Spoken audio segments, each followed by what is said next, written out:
Welcome, everyone, from wherever country you are in, whatever time zone you are in. It's great to see you, and thank you for joining us. My name is Louis Mainga, and I work in communications at Witness Africa Region. I'll be moderating today's discussion on how effective and reliable documentation of human rights abuse weaves into the fabric of exposing injustice and ensuring accountability. And our context is Nigeria. And by the way, I admire the character of the Nigerian people. Massive protests have broken out against an extremist police squad. And you want to check out the hashtag #EndSARS on Twitter and send in your messages of solidarity to the movement. But from here in Kenya, we stand with you, and we are sending you a lot of love and solidarity to our Nigerian brothers and sisters. So I'm going to do a few words of introduction around the three panelists that you will hear from, although one of our panelists, Kofi Bartels, would be joining us later. Is caught up in the #EndSARS protests. So I'll then proceed and ask them some question and answers, but there's an opportunity for you all as viewers and attendees to participate in the discussion. And the way to do that is by dropping your comments in the comment section of either Facebook or Twitter, where you're getting this live from. And then I'll be able to field some of those over to our panelists. So in order of succession of how they'll speak, and they'll each have 7 minutes or so to do their introductions. We have Adebayo Okeowo, who's the Africa Programs Manager at Witness. He's also a human rights lawyer with more than a decade's experience in using visuals to advance accountability for human rights violations. Second up is Anietie Ewang. She is a researcher with the Human Rights Watch Africa Division. We also have Kofi Bartels, who will be joining us later, perhaps, a broadcast journalist and a leading figure using video evidence to expose abuse committed by security forces in Nigeria. Finally, we have Dr. Benson Olugbuo. He is the executive director of Clean Foundation, where he leads their work in promoting public safety, security, and accessible justice. Adebayo, it would be terrific if you got us started. Thank you so much, Louis, and hi, everybody. It's good to be here. Thank you for joining our webinar on documenting and exposing human rights atrocities and abuses in Nigeria. It's really important that we do this because even prior to the incident that sparked the protest in Nigeria recently around #EndSARS, we had started making a plan for this webinar. But then the necessity of this webinar has been further underscored with the recent police violence and police brutality that we have seen being meted out against ordinary civilians in Nigeria who are going about their regular activity, but then who have been profiled and targeted by the SARS unit and other units of the Nigeria Police Force. And so I just thought to give this background as into the work that Witness does in the context of documenting and exposing human rights abuses, not just in Nigeria, but in Africa and across the world. Now, Witness is a human rights organization that empowers people everywhere to leverage the power of video and technology in the defense of human rights. Witness started back in 1992 after the sad incident of the Rodney King beating that happened in the United States. That was prior to the advent of Twitter, Facebook, or Instagram. It was the time when people didn't have mobile phones. It was the time when cameras were a luxury. And so in that incident of Rodney King beating, what had happened was a normal citizen was there on the balcony of their home and witnessed this beating that was going on against a civilian by a bunch of police officers. And he caught it on his Sony Handycam at the time.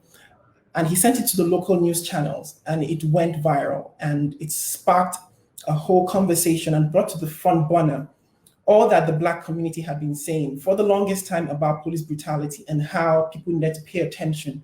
But it seemed like for the very first time now, they had video evidence to back up their claims. And it had been happening before that, but now it was right in the faces of people. And Witness back then decided to, leveraging the power of video, tell the whole world that there's such power you have in your hands if you could document instances of abuse that you might witness in your community or your surrounding. And from then on, our model was to equip people with cameras so that they could document human rights abuses. And so from Brazil to Myanmar to Guinea to Senegal to Nigeria to South Africa to the United States itself, we have continued to empower people in that path of documenting human rights abuses. However, we have transitioned into a point where it's not just about handing people the tools now, because many people in the world today have a decent smartphone that can document human rights abuses. We have now realized that more of the problem is in the context of how they document these abuses themselves. How effectively do they document it? How can this documentations and pieces of evidence that have been captured, sometimes risking their lives to capture it, how can it rise to the level of pursuing justice and accountability? And we have seen that there's been a lot of pushback against the emergence of this group of citizen activists and citizen journalists who now would have a cell phone in their hands and go on and record something that is happening in their society. But then it's either shaky or blurry, or it doesn't capture the necessary details that we could use to advance the cause of justice in a court of law, for instance, in cases of prosecution. And so these pieces of evidence that have been gathered at such risk to people's lives end up being unfortunately discarded because they do not meet the evidentiary thresholds. And so for that reason, Witness has now been embarking on a series of trainings in empowering people in communities, activists, journalists, and other people, lawyers inclusive as well, on how to effectively use whether their phone or their camera to capture the right details of police violence, police brutality, extrajudicial killings, or any other form of human rights violations that they might see, either forced evictions or several other cases. Because we have now seen that it's not, of course, just about the tool, but about the technique that is applied. And we have been able to go on to use those opportunities to push for justice. So in the case of the Endores case of Kenya, where there was the Endores community, indigenous community that had their land gazetted by the Kenyan government, and they lost their means of livelihood and other things, the ancestral land as a result, the case had to be taken to the African Commission on Human and People's Rights. And one of the things that was leveraged on was video evidence that had been gathered at the community to advance the cause of justice. And in a landmark decision that the African Commission delivered 10 years ago, actually, the community was found to have had their rights violated by the Kenyan government, and the Kenyan government was meant to take certain steps to remedy that. Video evidence was also used in a case at the International Criminal Court, the case of Thomas Lubanga, which was the very first conviction ever at the International Criminal Court. And Witness was involved in that case in helping to collect the video evidence that proved that Thomas Lubanga, a warlord, had recruited child soldiers in his war in the DRC. It was, of course, the training that Witness had given to individuals there that was then utilized to expose this injustice and triggered an investigation by the ICC. And that video was also leveraged on to prosecute Thomas Lubanga.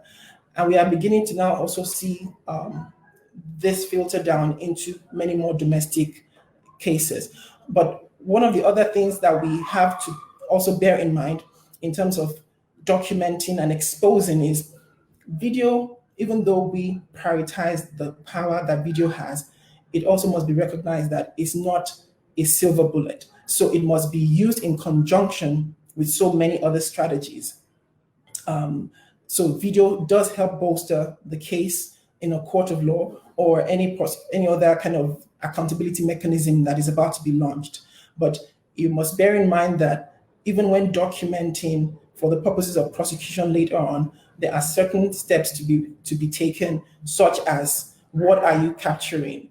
Do not let your bias filter into that, because when it comes to justice, you want to state the facts as they are. And so the violation is what you want to bring to the fore, not necessarily your own biases that may confirm some of what you have been advocating for over time. You want to be sure that the perpetrator is exposed in the video. You want to make sure that the location is identifiable. You want to make sure that your metadata is adequately preserved. And for these reasons also, Witness has moved into a space of working with some other organizations, such as the Guardian Project, to develop mobile applications that could help enhance the reliability of people's footage. So for instance, those who use Android phones could download an app called Proof Mode. And what it does is it helps to preserve the metadata on the pictures and the videos that you have captured. And in the event that there's any alteration, for the sake of proving the chain of custody, that can also be identified. Other organizations have also done remarkable work, and I know that Dr. Ben Olugbuo would speak to some of the work that Clean Foundation is doing at the moment around using mobile applications also to bring about documentations of human rights atrocities. But I would stop here at this point because I think my 7 minutes are up, and I'll push it back to Louis. However, I would encourage that I believe there will be questions along the line that would allow me to speak in more specific details to some of these issues. But I would encourage that people do go on to visit the Witness website to download our free resources, which help you to know how best to effectively document human rights abuses and atrocities, especially now that people are protesting in Nigeria. We've seen a lot of footage coming out from this protest. And one of the gaps we are seeing is that people aren't filming in the full context of the incident. You see the video starting midway. And if you want to prove the entirety of a violation, you want to be able to have the full context of what happened, and maybe as much as possible, the different vantage points as well.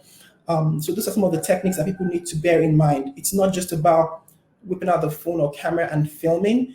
It's also important to ensure that you're capturing the real details and the length and breadth. The George Floyd incident that happened recently in the United States, the recording went on for close to 10 minutes. And one of the things that became very powerful, in addition to the fact that it was caught on camera, was the fact that that video recording that triggered the whole outcry was unbroken. The video kept recording and filming, and it just made people grieve the more to see such extent of brutality by the police. So imagine if that video had broken in between or started midway and all of that, it may have lost some of its context and some of its power. But yes, I will stop there and encourage that you go check our website for more resources and guidance on how to document effectively using video as evidence. And I'll hand over back to Louis now. Thank you, Adebayo. Great insights there on integrating video evidence to expose human rights violations. Next up is Annie. Thank you, Louis. Thank you very much for having me.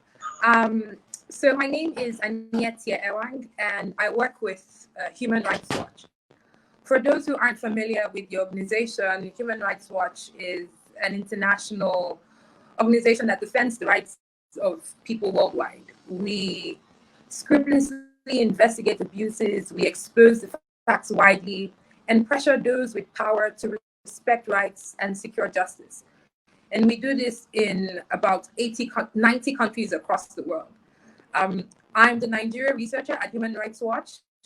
And in this role, I'm charged with conducting regular, systematic investigations of human rights abuses in the country on a wide range of civil and political rights issues, as well as economic, social, and cultural rights issues.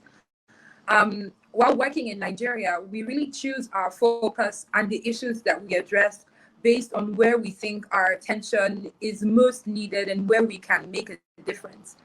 And to determine this, we ask ourselves many important questions to really underscore the value of our contribution to a particular project, a particular cause, or a particular issue. And while we respond to emergencies such as the ongoing EndSARS protest, we also challenge entrenched, long-standing, and steadily deteriorating human rights problems such as the Northeast Boko Haram conflict, where we've continued to work on a wide range of issues, including accountability for serious crimes committed by the armed operating groups and security forces. We've worked on issues around attacks on education, on detention of children for suspected Boko Haram involvement, and sexual abuse and sexual violence against women and girls by security forces as well. At the heart of the work that we do is research. We work with an established and a proven, consistent methodology, which is based on information gathering from a broad range of sources and with field-based research at the core to really understand the context in which human rights abuses are taking place. This means that I'm regularly on the field in these places where these concerns have come up, trying to investigate by interviewing victims and witnesses, also to put a human story front and center of all that we do, our reporting and our advocacy. And while we rely on in-person interviews, our research methods have also started changing over the years.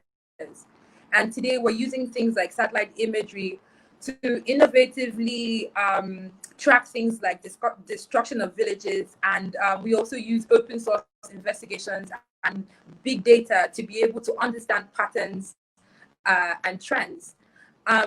For example, in 2018, when the Nigerian authorities cracked down on a peaceful procession by the Shia Islamic movement of Nigeria, which led to the death of about over 40 people, we worked with the New York Times to carry out a visual investigation project, which had us examining hundreds of videos from that particular incident and the scene within a certain time frame. After verifying these videos and piecing all of the information together, we were able to establish the facts of what happened and refute the authorities' stance that the protesters had attacked them, and when it was really the other way around. But I must mention that the way that we research really depends on whether we're documenting an emergency or a rapidly developing situation, as opposed to a long-standing human rights violation. So take the 2018 Shia protest, for example. That was an emergency. And so we had to work from the back to get to the point where we needed to establish what had happened. So it was after the incident. We were not on ground to be able to look and say, okay, we've documented this, or we saw what happened. But we had to take what we could gather from what had already happened to be able to ascertain the facts. Whereas if we're working on a long-standing issue, we take the time to really conduct extensive background research, trying to really familiarize ourselves with the context and the subtleties of the subject matter before conducting interviews with victims and witnesses. And we do, like I mentioned earlier, we conduct these interviews with victims and witnesses to really understand the context of what's going on, the extent to which it's going on, how prevalent it is, to identify the victims, to identify the perpetrators, but most importantly, to also be able to come up with recommendations that we will address to the authorities to be able to push for justice, accountability, and redress for human rights violations. So recommendations are a huge part of the work that we do, as we don't only try to uncover the problem, but we also try to proffer workable, realistic solutions that can be adopted to help change the situation. Our recommendations are targeted to as many actors as we think are necessary, and they really are at the heart of the advocacy that we do. For example, in 2018, we were documenting the detention of children in the Northeast for suspected Boko Haram involvement. That work eventually led to the release of over 300 children from Nigerian military facilities across the Northeast. But one of the main advocacy points was really trying to get the Nigerian authorities to sign something called a Handover Protocol, and which required them to hand over children as soon as they were apprehended or as soon as they were found in the field of battle to child protection authorities like UNICEF or the Nigerian Ministry of Women Affairs, which caters to children's rights issues in the country. But this was something that they had been rejecting for a really long time. So we had to go back and say, okay, can we find similar contexts where this is actually working? Not something that's abstract, not something that the Nigerian authorities cannot relate to, but something that we can actually point at to say, look, with the resources you have, with the challenges you have, this is possible. And we found that in Niger. So our research at that point extended to the practice in Niger, the Handover Protocol in Niger, and what it had really put in place and what it requires of the authorities. And that for us was a pressure point for Nigeria. And we said to them, if Niger can do this when they are still fighting, some of the same entrenched problems with armed operating groups that we're fighting, then we should also be able to do this. And it has really taken the conversation much further. We haven't gotten them to sign the protocol yet, but it has definitely pushed the conversation much further to the tables of the people who can actually make this decision. And lastly, I'd just like to speak about our approach to advocacy more generally, and say that for us, researching the problem also goes hand in hand with researching the advocacy approach that we take. Our research is not just about the victims and the perpetrators and the recommendations, but we also try to really determine who should take responsibility, and who we can address these recommendations to be able to stop the rights violations or provide redress or bring some sort of influence or leverage to bear. And it can range anywhere between the Nigerian government officials, Nigerian agencies, to the UN or international actors or other countries who engage in diplomatic relations with Nigeria that have some leverage. So, say for example, I'd stick with the report we did on children in military detention. We had so many advocacy pressure points, so many people that we reached out to, based on the fact that we knew what their interests were. So, for example, with the US, we knew that with documenting human rights violations such as this, they could not continue to support the Nigerian military with aid or even financing. And so they were a particular advocacy, a target for us. And to say that if you're supporting Nigeria and we're seeing all these human rights violations come up, what is your own responsibility as a country that upholds and respects human rights? And the downside for Nigeria would be that to stop receiving the sort of support in terms of training, in terms of funding that they do from the military would be almost very problematic for the war against the insurgency in the Northeast. So it's many different things that come to play, but to really make the point that it's when we're conducting our research, we really also have to find out what are the pressure points, who are the advocacy targets that can make this work, what are the various interests that people have, and how can we make that work for to account for human rights and ensure that citizens are getting what they deserve. I think I am way past my 7 minutes, so I'll stop here, and I'm happy to answer any questions on anything that I've spoken about and things that I may not have even been able to touch. Thank you. Thanks, Annie, and for your work with the Human Rights Watch in actively researching, reporting, and advocating for human rights change in Nigeria. Finally, Dr. Olugbuo, close us out before we move to question and answers. Thank you very much, Louis. And I also want to extend my gratitude to Witness Africa for this opportunity, and Witness Global for the work they are doing to document human rights. My name is Benson. I work with Clean Foundation as the executive director. Clean Foundation was established in 1998 to promote public safety, security, and access to justice. And we work in collaboration with government agencies, civil society organizations, and the private sector. Since the Clean was established, our focus has always been on security sector reform, and we've worked on police reform, we've worked on civil-military relations, we've worked on generally security sector reform. And it's interesting also that the Police Act that we've been using was the one that was bequeathed to us in 1943. There were more or less some cosmetic changes which took place in 2004, and also the regulations which was adopted in 1968. But basically, it's only in this year, 2020, that we were able to get a Police Act that you could say came as a result of the consistency of civil society organizations and different government agents that actually have been looking for the reform of the Nigerian police force. Interestingly also, of course, I'm sure that most of us are aware that it has taken the government like 4 times to ban SARS, but basically under 72 hours because of the uproar and the protests that's been in almost all parts of the country. Government has finally banned and dissolved the Special Anti-Robbery Squad, that's the SARS. So for us, really, our work has centered on security sector reform. And we've also used different models of advocacy.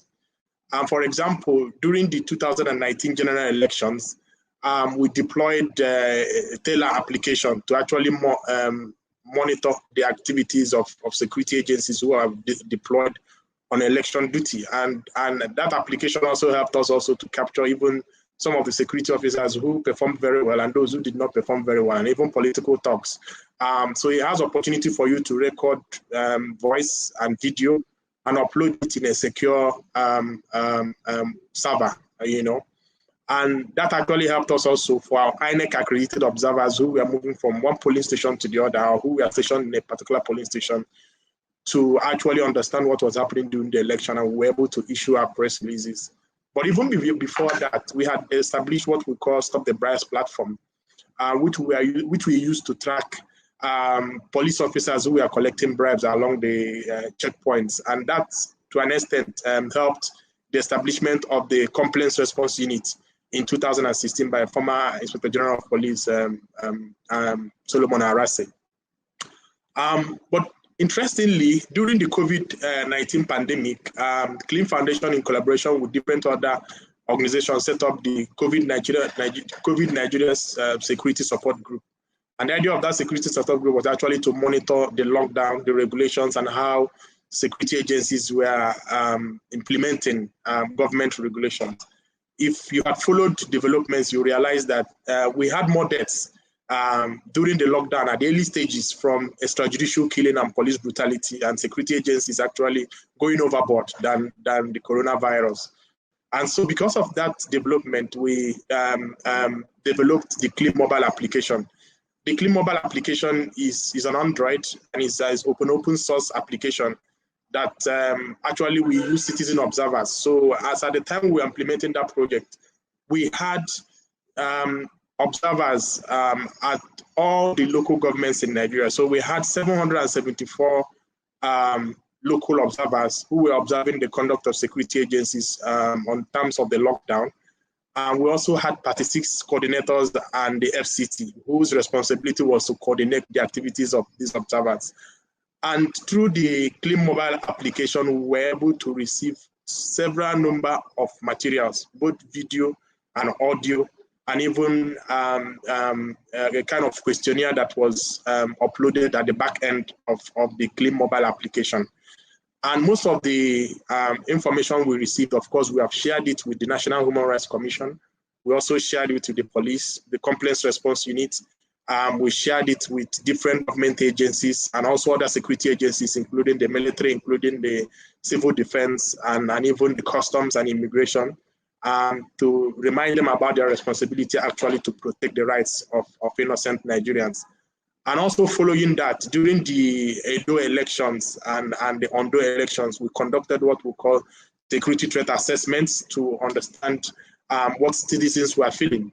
And also during the Edo elections, we also conducted security threat assessments to understand the feeling of the citizens. Interestingly, in Edo State, the report we got was that 76.4% of the citizens expected that the election was going to be free and fair. And of course, we all know that the election was relatively free and fair. The same thing also happened in Ondo State.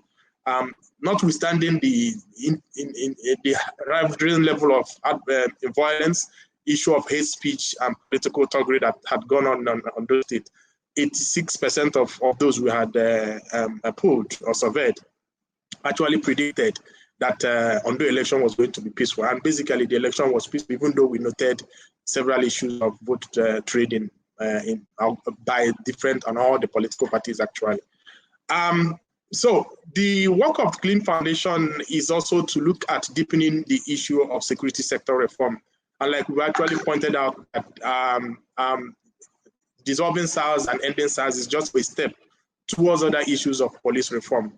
And of course, if you look at the Constitution, if you look at the Administration of Criminal Justice Act 2015, if you look at the Police Trust Fund 2019, if you look at the National Human Rights Commission Act of 2010 as amended, the Police Act of 2020, and also the Police Service Commission Act, you realize that we have enough laws to deal with issues of security sector reform, and specifically on police reform. And one thing that we are lacking and we think should come on board is the issue of political will. Because if you also look back, you realize that there was a presidential panel that was set up some few years ago by the current vice president, who was then the acting president, Professor Yemi Osinbajo. And interestingly, that panel actually had recommended that the federal SARS should actually be dissolved. But I mean, it took the youths, Nigerian youths, to actually bring upon the recommendations to be effected. We hope that other recommendations that were made by that presidential panel should also be taken into consideration. Also, I just want to remind us that in 2012, Clean Foundation had gone through the 6 political zones in Nigeria in terms of what we call the Civil Society Panel on Police Reform. And that work took into consideration a lot of issues that affects the tenure of the police, the issue of funding, the issue of intelligence gathering, and the issue of logistics for the work of the police. We all know that the Nigerian police force is grossly underfunded, and part of the problems we have today is also as a result of funding gaps. And also there's also the problem with recruitment. And we believe that the National Human Rights Commission and even the Police Service Commission, who has the primary responsibility to appoint recruits and punish police officers from inspectors to the rank of DIGs, has a very high responsibility. And I think as we galvanize on this advocacy, it is important to remind them of their responsibilities. For us as Clean Foundation also, in terms of the Clean Mobile application, it's an open source software that is available on Android. And we are working to see whether we can get it up on Apple. But interesting thing is that every citizen actually has that power to record. It has opportunities for you to filter. It has opportunities for you to record videos and store those videos. And once we have it on our back end, you can actually ensure that it is secured. And we also manage the data that we receive and ensure that it doesn't go to third parties and all those things. So for us, it has been an interesting journey. And I just want to make also an important announcement that we have observer status with the African Commission on Human and People's Rights. And last year, the National Human Rights Commission awarded us the best human rights, gave us an award as a human rights award under the NGO category. And just last week, we received a letter from the Economic and Social Council of the United Nations that Clean Foundation has been granted a special consultative status, which means that we now have observer status with the Economic and Social Council of the United Nations. We really want to dedicate that award and this recognition from the UN to Nigerian youths who, for the past few days now, have actually campaigned, demonstrated peaceably to ensure a security sector reform that is operational and meets the yearnings of Nigerians. It's not yet Uhuru, but we believe that with dedication of government agencies, both security sector and civil society organizations and the private sector, that we'll have a security sector that we can call our own, that will have police officers whose primary responsibility will be to protect the rights of Nigerians, and that we also have a civil society that should be able to ensure that police officers who are recruited, in fact, security agencies, when they are recruiting, that they should take into consideration that the people who they recruit should actually be representatives of the people. I know that I've probably taken more time than I'm supposed to have, but I want to once again thank Witness for this opportunity and just remind you that we are dedicating our special consultative status with the United Nations to Nigerian youths who have changed the course of security sector reform in Nigeria, just by ensuring that the issue of SARS is ended, and also there is need for deepened security sector reform in Nigeria generally. Thank you very much for this opportunity. Thanks, Dr. Olugbuo. Very provocative issues you raised there. And congratulations to you and Clean Foundation for your recognition. It's a testament to the incredible work that you and your organization do. So we are way past the half hour, but keep your questions coming on social media, and I'll be reading some of them. So I'd like to pose a question each to our panelists, and if you want to respond to anything that the other has said, that will be fine. So I'll pivot back to Adebayo. What examples are you seeing from other parts of Africa and the world at large that can serve as a learning moment for Nigerians as they embark on using video evidence to advance accountability? We have seen an ocean of videos online showing police using excessive force against peaceful protesters at the End SARS protests. Thank you, Louis, and that's a very important point, important question that you did ask. So, of course, most importantly, during this protest, as people try to document the incidents of police atrocity or police retaliation, is to ensure that you stay safe. I think it's very key to make sure that in the process of trying to document and expose these abuses, we do not also put ourselves in harm's way. You stay safe, you also keep your co-protesters, fellow protesters safe, because we do not want, the aim is to pull down an injustice that is operating in the system. And we've seen that many times in the process of filming this kind of instances, we unfortunately have people being overly exposed, and then it gives the government enough to go with when they want to target protesters. And it actually has happened in this current End SARS protest. Government has been targeting some of the protesters because they've seen their images and videos come up on the internet. So while you're filming, you stay safe, but also look out for the interest of your fellow protesters. And one of the ways to do that is to, when you're filming and you're trying to show the scale of the protest or the incident that is happening from the police angle, film from the back of the crowd. Film from an aerial view so that you're not up close in the faces of individuals and they do not become targets themselves.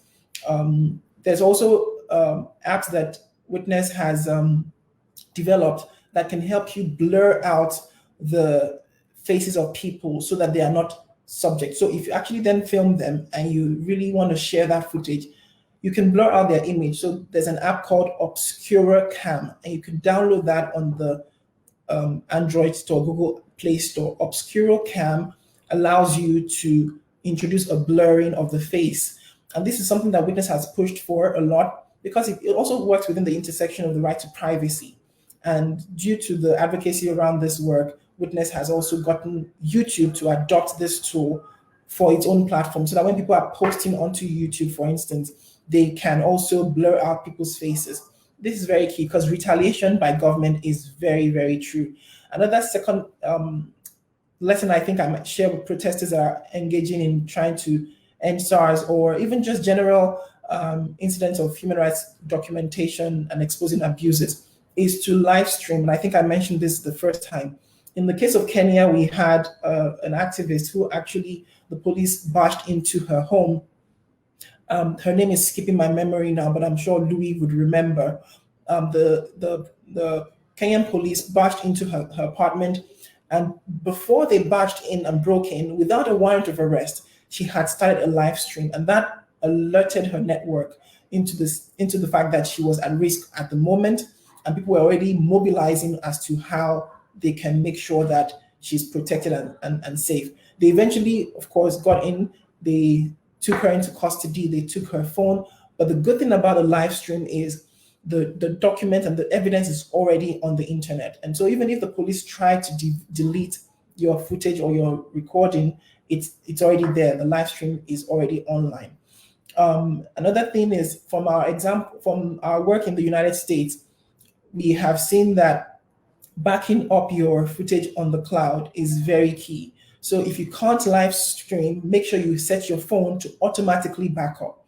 There was a case in the United States where the police had come up to brutalize a civilian, and she was recording that altercation. Unfortunately, the police insisted that she delete it, and they succeeded in getting her to delete. But the fortunate thing is, her teenage daughter, had set the phone to automatically back up on the cloud. And so even though they succeeded in deleting that footage, the footage was still retrieved eventually and was used to advance the cause of justice, and the officers were held accountable because then they retrieved that footage from the cloud.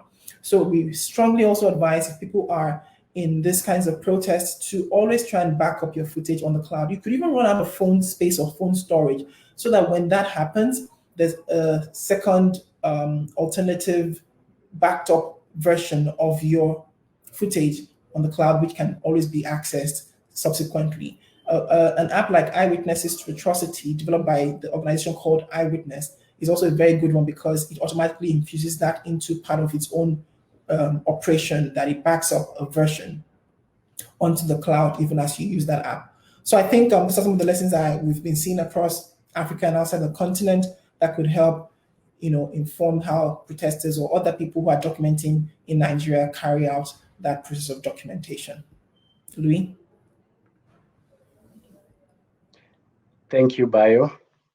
Annie, many of the reports by Human Rights Watch are issued after thorough field visits and interviews with victims or survivors.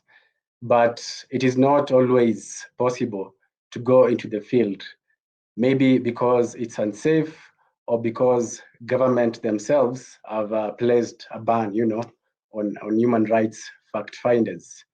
In what ways can effective and trustworthy documentation still be carried in such circumstances?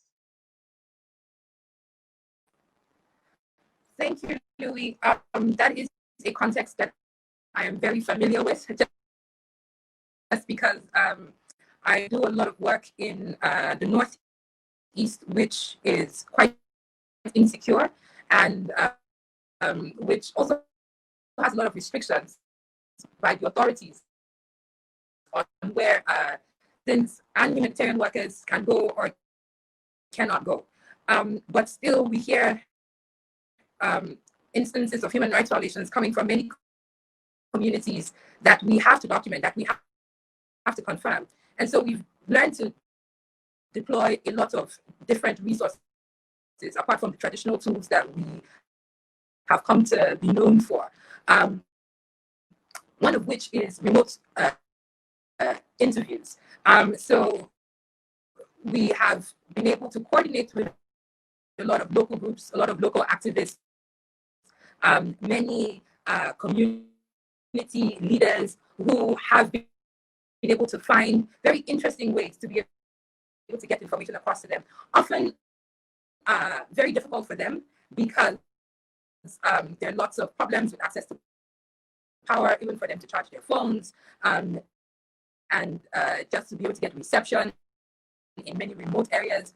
But it's something that we've been able to work around. We know the times that are convenient and other times that are not. And also in terms of how we corroborate this information, we've had to become very ingenious. And one thing that we always try to do is also verify this information from a wide range of people. So where we've had citizens tell us something, we can then backtrace to, say, for example, reports of humanitarian agencies in that area that are possibly unconnected to human rights abuses. Maybe your reports from UNHCR documenting movement of people from one place to the other. If there is an attack in one village that we're trying to confirm, and UNHCR, for example, during that period has also documented movement from that particular area to another area, that is one way in which we're able to corroborate information.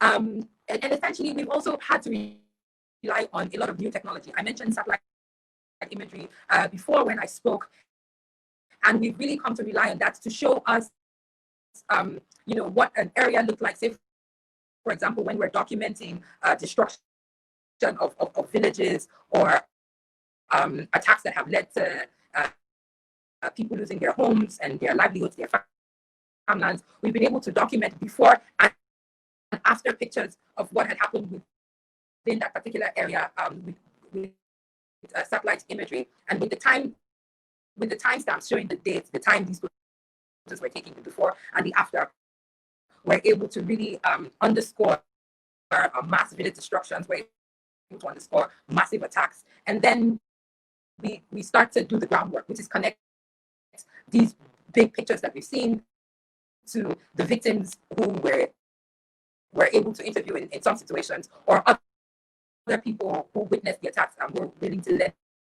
their voice to it. We are also learning that it's in these closed contexts, in these closed regions, that's what we call them, where we're conducting research.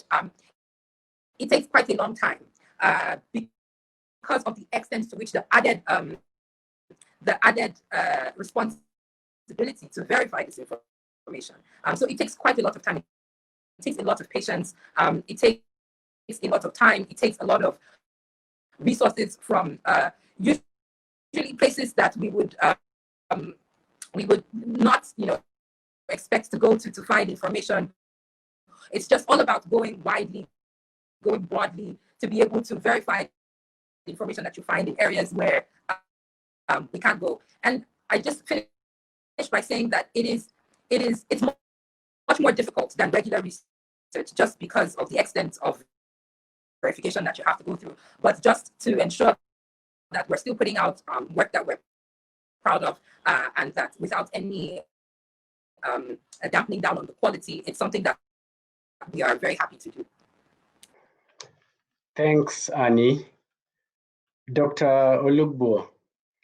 So Clean Foundation has continued to work with police and other law enforcement departments to ensure transparency and an end to impunity.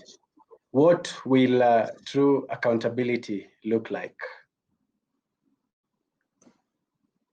Yeah, thank you very much, Louis. I think true accountability is where the provisions of the Constitution are respected by members of the security agencies, including the police, civil defense, the Nigerian armed forces, and other paramilitary organizations. True accountability is actually where provisions of the Constitution are respected and obeyed. The law says that you are innocent until proven guilty by a court of competent jurisdiction. Unfortunately, sometimes actually, when the police arrest you, the reverse is the case. You are assumed to be guilty, and it is now your responsibility to provide what makes you innocent. And I think that is not what the law says.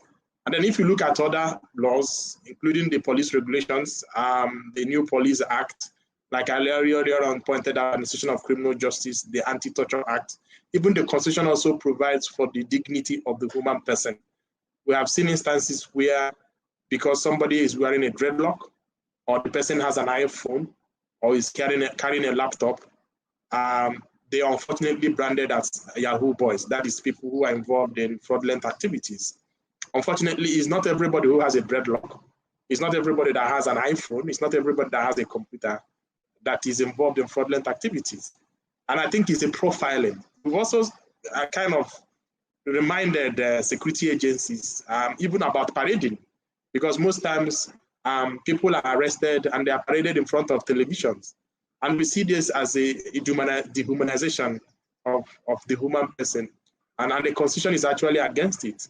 Because the unfortunate thing is that sometimes people who are paraded as suspects and criminals, at the end of the day, they could be let go by the court of law, and nobody parades them back to say, this is a person we had paraded as a suspect.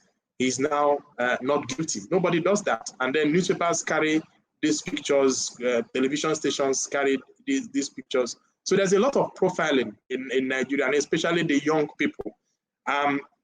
I might also say, especially during the COVID, in some parts of Nigeria, especially the Southeast, the data we received actually showed that people were more afraid of security agencies, especially the police, than COVID. So what they were doing is that they will put the face masks in their pocket. Whenever they are getting to the checkpoints, they will now put it over their face just to ensure that they are not stopped by security agencies. And interestingly, most of the security agencies who were a kind of working to implement the protocols and regulations of government in terms of the COVID-19 lockdown, we are not wearing the face masks. They didn't have the hand sanitizers or any of the PPEs that the government had recommended. But they found it convenient enough to arrest citizens and all those things. And also in instances where there were state government lockdowns, you find out that if you had money, you could actually have a right of passage. So for us, an effective and an accountable security sector reform is that where security agencies recognize that citizens have a right to life, citizens have respect for human dignity, and that the law says you're innocent until proven guilty by a court of competent jurisdiction. And I think it's a journey that we have started, and I think it's something that all hands should be on deck to realize that Nigerian youths, we are also part of this country. We are also citizens of this country, and there is that right that the Constitution has provided, which is even in most of the laws that has established these security agencies, that the primary responsibility of the state is to protect lives and properties. While the primary responsibility of security agencies is now changed to become human rights abuses against citizens, extrajudicial killing, then there's a problem. Lastly, also, let me just remind you, we held a public hearing with the National Human Rights Commission between 2018 and 2019. One of the things we found out is that even some people who had petitioned to the National Human Rights Commission about extrajudicial killing and torture and human rights abuses failed to appear in the panel that was set up because they were afraid of their lives. They said they had received calls that they will be dealt with if they appeared. And those who appeared kept reminding us that their lives were at stake, and that even some of their family members who had died, they could not retrieve the bodies from the mortuaries because they were being asked to pay such humongous amounts of money. So you see this circle of impunity, violence, human rights abuses being perpetrated. And I think when Nigerians can sleep with their eyes closed, when Nigerians can get to a checkpoint and not be afraid of their lives, I think that's when we'll begin to agree that there's actually security sector reform going on in Nigeria. And like I said, the step has been taken. A journey of 1,000 miles begins with a step. So I hope that we'll sustain this advocacy and ensure that at the end of the day, we have a security sector reform that is accountable to the Nigerian people. Thank you. Thank you, Dr. Olugbuo. I want to pick up on a point that you made, Adebayo, on the safety of filmers, while using their phones to capture footage of police brutality.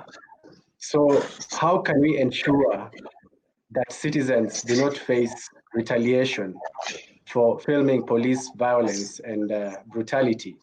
We have seen that during the SARS protests, there are numerous counts of retaliation and use of video footage, to even track down protesters. Yeah, thank you, Louis. That's a very good point. I think that it's one of the things that we have to caution people about when it comes to the risks involved in documenting and exposing abuses by law enforcement. Kofi Bartels, one of the panelists who was meant to join us today, is someone who has been on the receiving end of what you just described, for instance.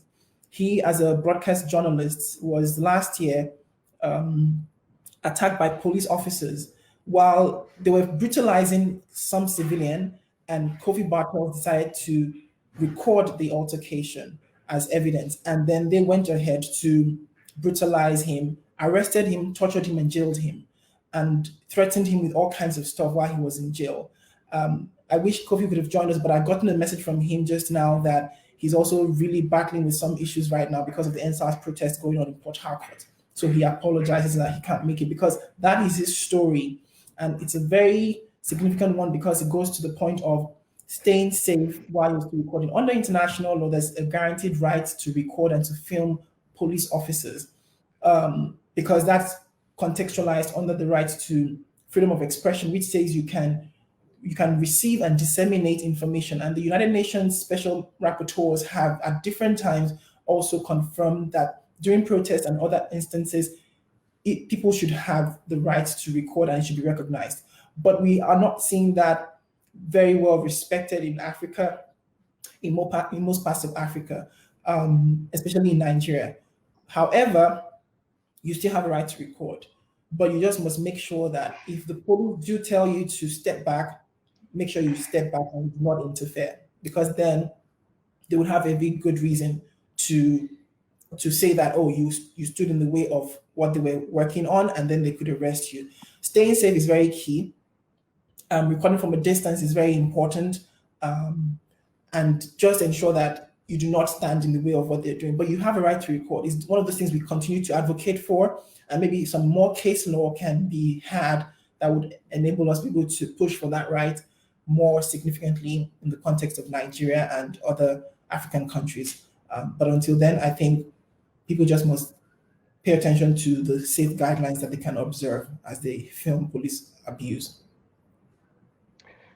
Thank you, Adebayo. So as we approach the end of the discussion, I'd love to take some questions from Twitter or Facebook, but there's one which I've received via WhatsApp, and the effectiveness of an accountability mechanism often depends on the strength of the legal system in which it is situated. How strong is the legal system in Nigeria? I know that you are all lawyers, so this would be the perfect question for you all to take on. The Nigerian legal system is actually built on the colonial legacy. So it's not quite different from what you have in Kenya or Uganda, especially those countries with Commonwealth background. But the other side of the question is, does the hood make the monk? I don't think the hood makes the monk. It's the monk that has to show that both the hood and the monk work together. So we have a strong legal system, but the problem is that corruption and maladministration, lack of political will and funding has actually orchestrated a situation where the system doesn't seem to be working. But can the system work? Of course, it can. And the legal system is actually built on, the adversarial system where, like I earlier on pointed out, that you are assumed to be innocent until proven guilty by a court of competent jurisdiction. So, and of course, you also know that the criminal justice system is a kind of, it's a 3 or 4 layered process where you have lawyers, where you have the judges, and then where you have the prosecutors. And of course, it is the responsibility of government, if it's a criminal case, to prosecute. It is the responsibility of defense lawyers to defend. it is the responsibility of the judge to interpret. So these different fulcrums also are independent of each other. So sometimes the problems we have could be lack of diligent prosecution. It could also be that the judge has refused to do what the judge is supposed to do. It could be that the judge is compromised.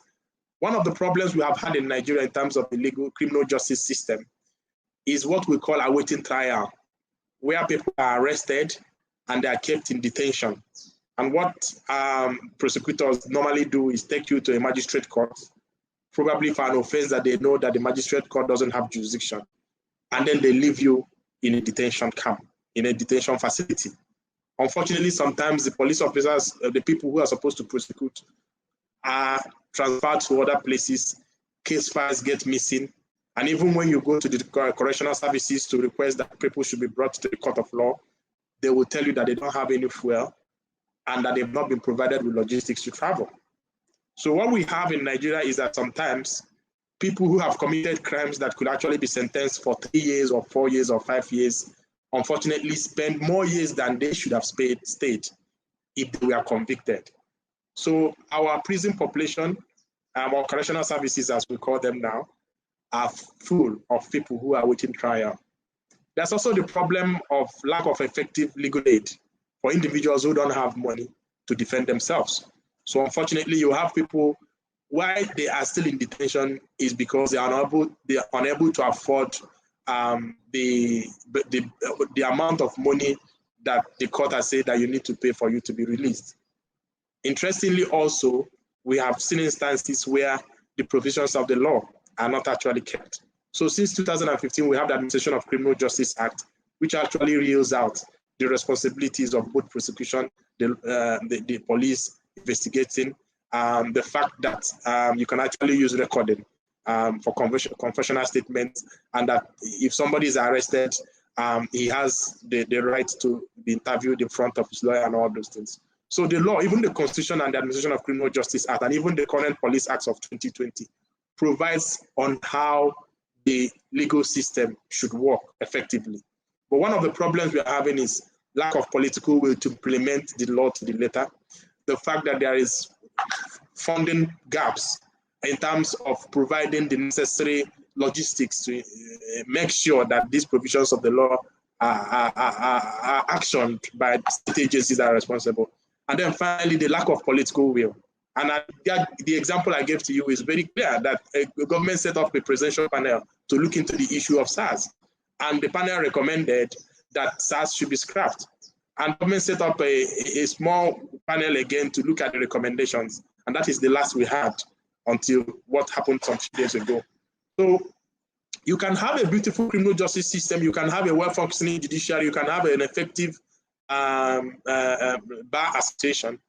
If there is no political will to ensure that these different layers come together, then that is a problem. So one of the key problems Nigeria is suffering, the criminal justice system is suffering, is lack of funding, lack of synergy among government agencies, and then also the lack of political will. Has there been progress? Yes. Can we do better? Yes. Is it yet Uhuru? No. Thank you very much. Thank you, Dr. Olugbuo. As you are presenting, I couldn't help but notice the similarity in legal systems between Kenya and Nigeria. So there is a question here coming off social media, and Kofi would have been in pole position to respond to this. So maybe you may want to look at it. Bayo, I know you are just from a media interview a few minutes ago. So is the media in Nigeria doing enough to report on human rights violations? I think that question is complicated, and there are some things you can't also say too publicly, as I'm sure my colleagues would agree with me, Annie and Dr. Benson. I think some of them want to do more, but they are kind of unable to due to some of the things relating to the political climate. So yes, they're trying. Like you said, I just came back from a radio interview where we spoke about documenting abuse by police officers and all of that. So that shows, goodwill on their part to really expose these issues and bring it to a wider audience. So they're trying, they could do better. And I think capacity also is a thing we can also begin to ask the media houses to develop more. In this global technological age that we're in, with the advancement in technology, I think more media houses also need to boost the capacity of their staff to be able to respond to the issues that are arising from areas such as deepfake video, fact-checking, shallow fakes, evidence that's emerging online, so that we are sure that as they also report the stories, that they're reported within the right context. Thank you, Bayo. So we have come to the end. It's now 6 minutes past the top of the hour. And what an incredibly rich conversation on tools, best practices, strategies, tactics, and even behavior change that Nigerians and everybody really across the continent are encouraged to embody while documenting and exposing violations of human rights. Many thanks to the panelists for their time and contribution. Thanks to Adebayo, my colleague, for organizing this exceptional panel. We are so grateful to all of you who tuned in. Our recording will be available shortly on both our Witness Facebook and Twitter page feeds, that is Witness Africa. But until then, stay safe and goodbye.